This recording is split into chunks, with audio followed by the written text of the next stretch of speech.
Hello and welcome to this edition of TaxSnax from Old Square Tax Chambers.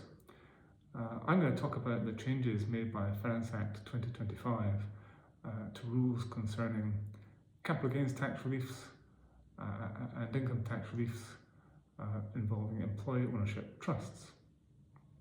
Also, changes made to rules concerning inheritance tax reliefs for employee benefit trusts. More generally. First, employee ownership trusts. Now, these are a form of trust recognised in particular by the capital gains tax legislation as part of a capital gains tax relief when a business owner wants to dispose of his or her shares in the company and wants to do so that the company passes into the control of its other employees. For various conditions concerning the company's business, how much share capital is transferred, which employees benefit from the trust, and what percentage of employees have been participators or met, then the owner's disposal of his or her shares is treated as being at a no gain, no loss amount.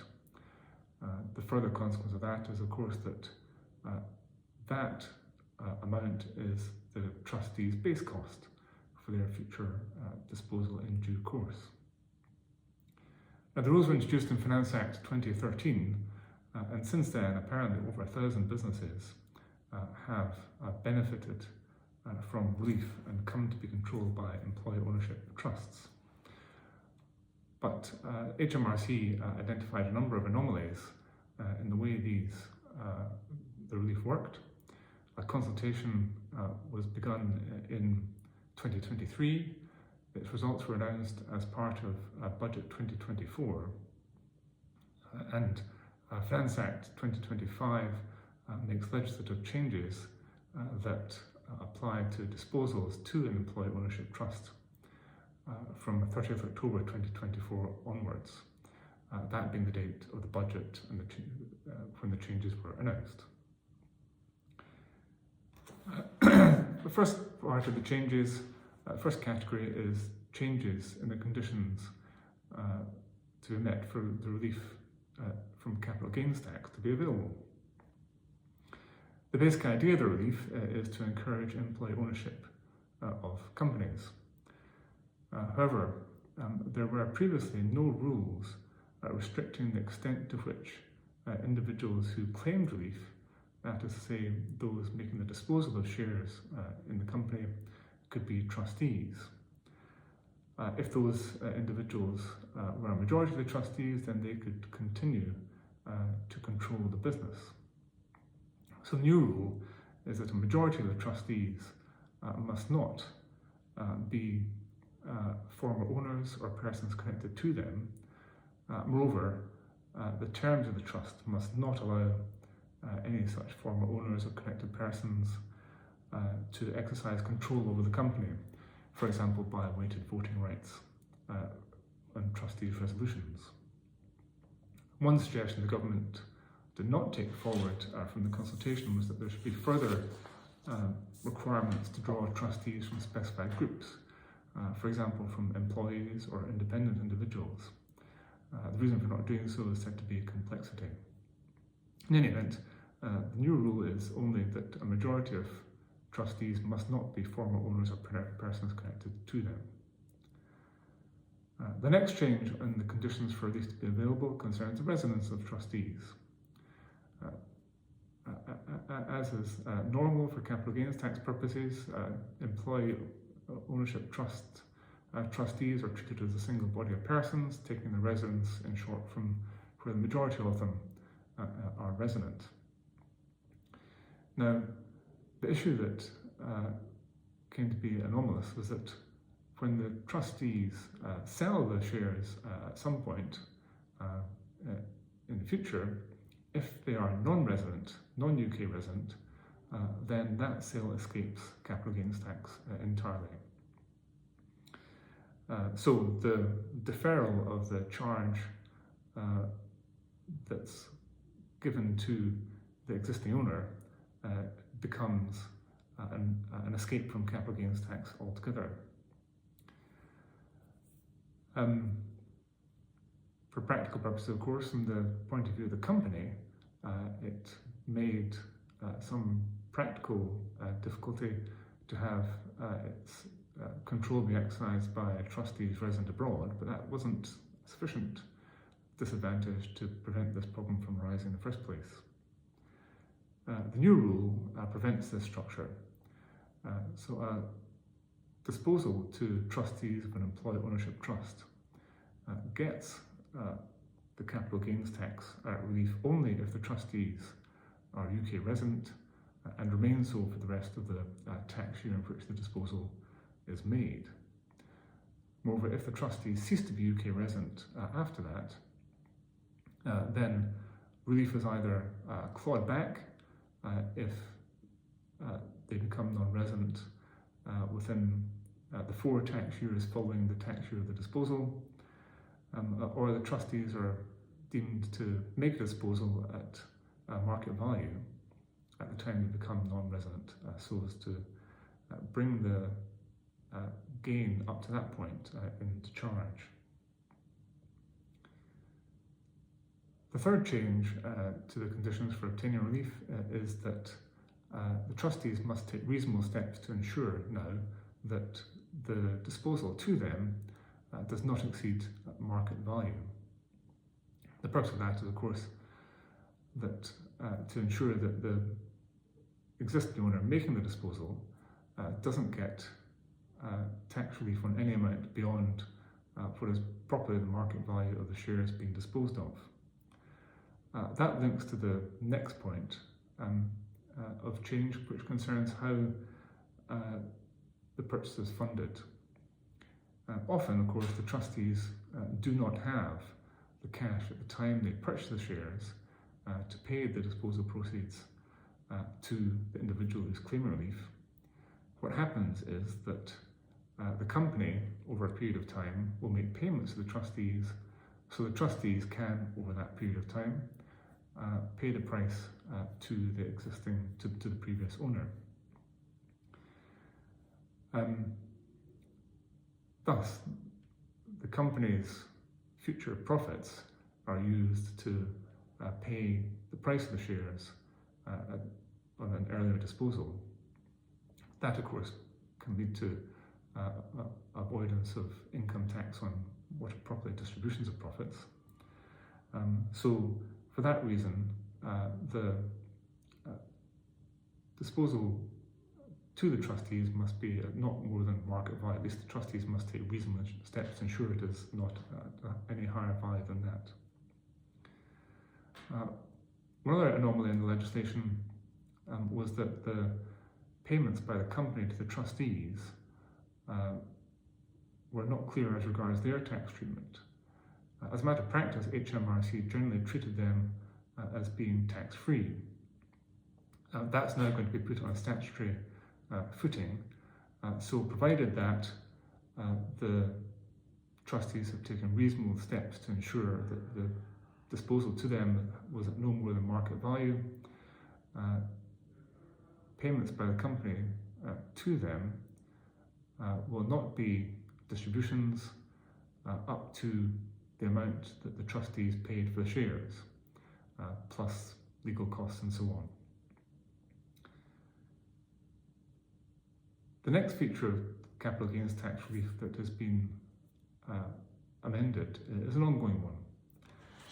The ongoing one is that if the various requirements cease to be met at some time after the disposal to the trustees, then the relief is either not allowed at all if the requirements cease to be met within the same tax year, or the relief is in effect clawed back from the person making the disposal if the requirements cease to be met in the following tax year, or if in any subsequent tax year when the trustees still own the shares, then the trustees are deemed to make a disposal and reacquisition of shares at the market value at that time.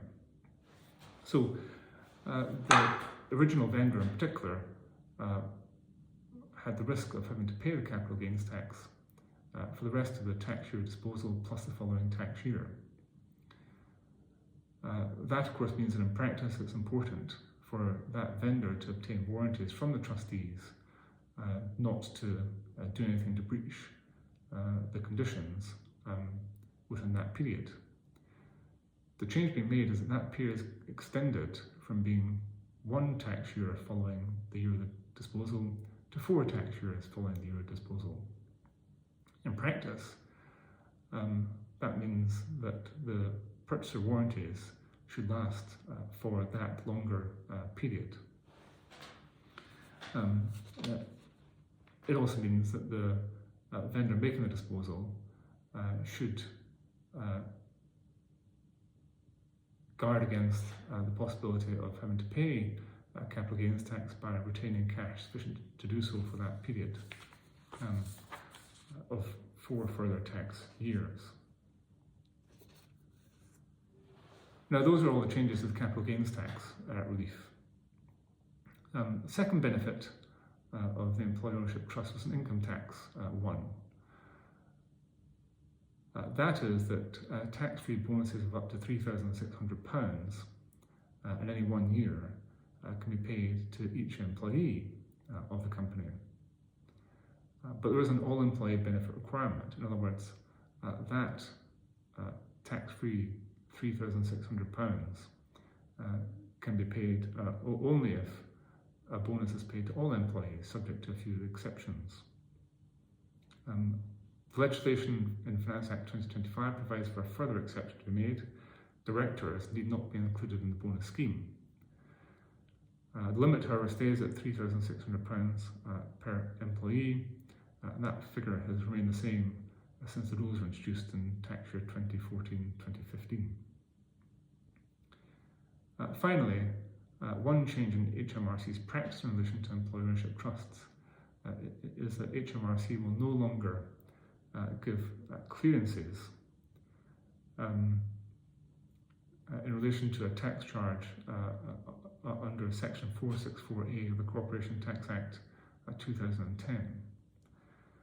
That imposes a tax charge where benefits are conferred on participators in closed companies by arrangements whose sole or main purpose is tax avoidance. Previously, in relation to disposals to employee ownership trusts, HMRC were willing to give a clearance in appropriate circumstances, of course, against a tax charge under that provision, but they will no longer do so. Ultimately, I suppose, those making the disposal know whether or not their sole or main purpose is tax avoidance in doing so. Those are all the new rules in relation to employee ownership trusts. As I mentioned, Finance Act 2025 also includes provisions relating to employee benefit trusts. Now, these are trusts set up to reward and incentivise employees generally, and they can be a perfectly legitimate way of doing so. However, they do attract certain inheritance tax reliefs from contributions of shares into the trust, the tenure-yearly charge and the exit charges, and those reliefs have to be protected. Employee benefit trusts are also notoriously a device that has been used extensively by the tax avoidance industry for a number of years, and that has led to ever more complicated legislation trying to prevent some of the artificial arrangements that have exploited these type of trusts. So what's being introduced are some technical changes to the rules concerning EBTs to protect the inheritance tax reliefs from abuse. The first is a situation where an EBT is set up by a closed company. Legislation is being amended to provide that persons connected to participators in the closed company, but who are not themselves employees, must be excluded from benefiting from the EBT for the whole of its life, and not just, as per case law to date, the life of the participator, because connection ceases on the participator's death. So, if you're a person connected to a participator who is making a contribution into the trust, you cannot be a beneficiary of the trust. The second change concerns the number of beneficiaries who may also be participators in the company or connected to a participator. This must now not exceed 25% of the employees able to receive benefits from the trust, the 25% being simply by way of headcount. The third change concerns how long a person who puts shares into an EBT must have held them before doing so. Previously, there was no minimum period of ownership, but that's been changed to a minimum period of 2 years beneficial ownership before contribution to an EBT. The point of that is to prevent individuals from getting the benefit of the inheritance tax relief by incorporating a company and putting its shares immediately into an EBT. Those are all the changes being made to employee benefit trust rules. However, it must be noted that the government has said that both these areas are going to be kept under review.